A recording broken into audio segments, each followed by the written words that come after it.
أنا كمناصر المنتخب الوطني ما زال ما نسيتش تلك المباراة. هل فعلا قاسامة كان وراء تلك الهزيمة الغير منتظرة؟ يعني ننسب الهزيمة لقاسامة فقط. من بين الأسباب شحال تعطي له نسبة؟ نعطي له نسبة كبيرة. أنا نعطيك مثال مخالف ودير المقاربة وحاول تفهم. في وقت ما كانش الفار، السي نصراوي بالك يفكر وسي فريد نفس الشيء. تيري اوري لاعب دولي فرنسي سابق اسكتلندا بيده ايرلندا ايرلندا حرم ايرلندا من تأهل الى كأس العالم.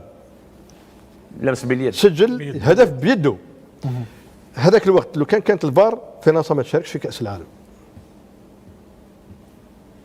حتى مباراة الجزائر مع مصر مع كرمالي يا صالح، بارك الله فيك، الهدف كان مشكوك فيه، هدف مصر ما كانش الفار. اذا كي يكون عندك تحكيم مشكوك فيه، وماشي انا نقول، كاين وثيقه رسميه من عند وكاله مختصه عالميا تعمل مع الفيفا وتعمل مع السيو، ودارت تحليل الى مستوى ما واعطت اول نتيجه.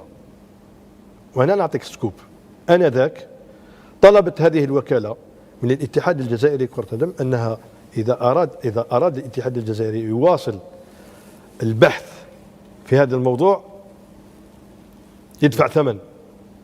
اليوم انا اتساءل، هل انا ذاك الاتحاد الجزائري دفع الثمن باش هذه الوكاله المختصه في التدقيق والتحليل، لكن هل هي معتمده؟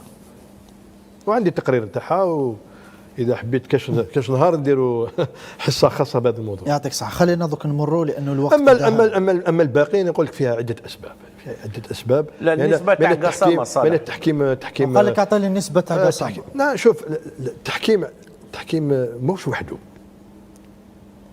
قاسامة ما يجيش.